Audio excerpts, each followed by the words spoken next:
Y para continuar con este tema, damos la bienvenida a Sebastián Garrido, profesor investigador del Laboratorio Nacional de Políticas Públicas en el CIDE. ¿Cómo estás? Hola, muy bien. ¿Y ustedes? Bien. ¿Cómo estás, Sebastián? Contento de estar con ustedes de vuelta. Sebastián, este tema, pues yo creo que ya lo veíamos venir, ¿no?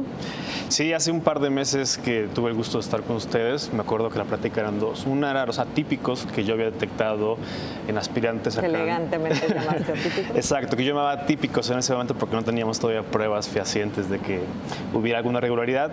Días después supimos que sí, que varios de estos aspirantes a candidato independiente a diputado federal recabaron firmas de manera ilegal, con diversos recursos que ya han sido, digamos, comentados por autoridades. Hay procedimientos que están en marcha.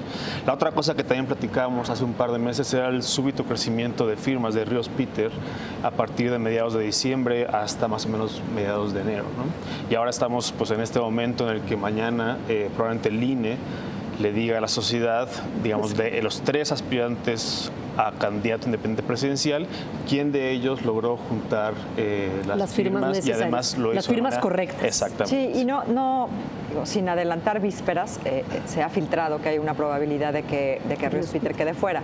En ese sentido, Sebastián, a mí no me sorprende después de lo que platicamos, ¿no? De lo que ocurrió con el caso de Ríos Peter, el milagroso. Pues mira, hay varios elementos que sí hacían otra vez atípico el proceso. Miren, en total de firmas que recabaron los tres principales, el Bronco, Ríos Peter y Zavala, el Bronco recabó 2 millones de firmas, Ríos Peter 1.7 millones de firmas y Zavala 1.5 millones de firmas. Ahora, hay un proceso, como platicamos hace un par de meses, de validación, ¿no? Cuando se consideran únicamente firmas válidas, lo que encontramos es que el Bronco se queda con menos del 60% de las firmas y Ríos Peter y Zavala como con 65% de las firmas que recabaron. Ese universo es el que revisó exhaustivamente el INE en las últimas semanas, ¿no? Entonces, ya el que haya un bajón de 35% es algo raro, sobre todo si lo comparamos, por ejemplo... Es altísimo. Es alto, sobre todo si lo comparamos, por ejemplo, con Marichuy, ¿no? Marichuy, del total de firmas que recabó, que fueron 281,000, se quedó con 266,000 firmas válidas. Que porcentualmente es un número altísimo, 95%. Si hacemos un análisis similar con, por ejemplo, Kumamoto o otros miembros de Wikipolítica, sí, vemos algo parecido. Y eso es lo que uno esperaría.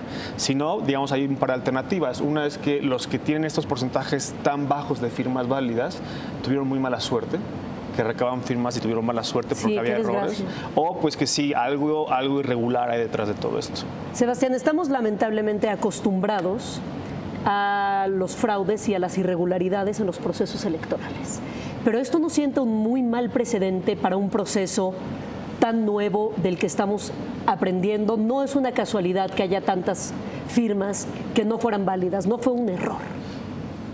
Mañana sabremos con exactitud si no fue un error. Yo tengo la impresión, coincido contigo, ¿no? Esto parece que hay algo, digamos, una fuerza, una intención, una coordinación por recolectar firmas de diferentes maneras, muchas de ellas no lícitas.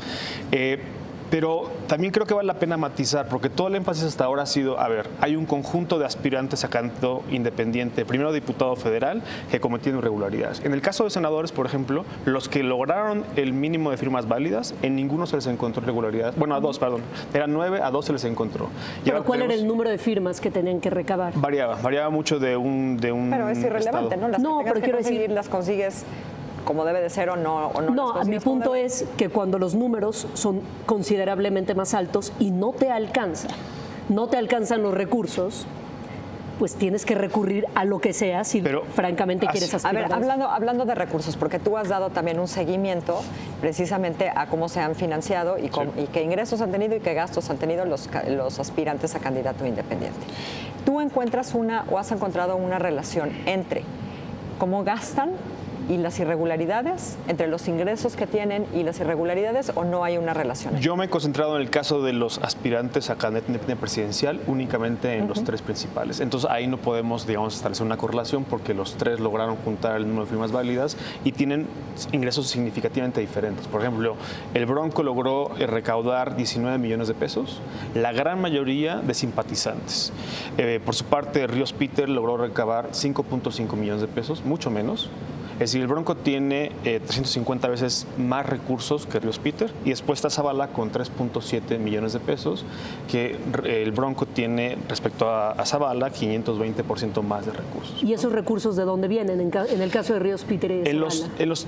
En los tres casos, y en realidad para todos los aspirantes a una candidatura independiente, tienen que venir o de recursos de simpatizantes, o dinero aportado por el aspirante, o por una figura que se llama autofinanciamiento, que son recursos por publicaciones, cosas por el estilo, que de hecho para Margarita Zavala fue muy importante.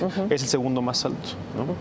Sí. ¿Y qué dice de cada uno de los candidatos la forma? Por ejemplo, me llama la atención esto que decías, ¿no? Margarita Zavala se ha autofinanciado en mucho mayor proporción que los otros dos candidatos. Pues es una cosa un poco más compleja que eso, digamos. En un primer corte sí lo que vemos es que mientras que el Bronco y Ríos Peter tienen arriba del 80% de sus ingresos por parte de simpatizantes, Zavala está más distribuido, 51% viene de simpatizantes, el resto viene de autofinanciamiento. ¿Tú concluías que había una especie de mayor eficiencia en el gasto en su caso? De alguna forma, sí, porque digamos, el gasto operativo había sido menor para conseguir las firmas que necesitaba. Exacto. ¿No? Ahora, lo cierto es que Margarita tiene un problema diferente al de Ríos Peter y el Bronco, porque tiene muchos más gastos que ingresos. Tiene 13 millones de gastos cuando tiene 3.7 millones de ingresos. Es decir, tiene pasivos por 10 millones de pesos, lo cual también es interesante y un poco sorpresivo, porque hace relativamente poco declaró que ya no iba a aceptar el financiamiento público. ¿Y está endeudada? Y está endeudada, ¿no? Un poco pronto para estar endeudada, ¿no? Pues, en fin, son estrategias de campaña. Puede ser que dentro de muy poco logre reponer esa circunstancia, ¿no? Bueno, pues hablaremos más de los dineros, Sebastián. Con mucho gusto. Muchas gracias. Muchas gracias a ustedes.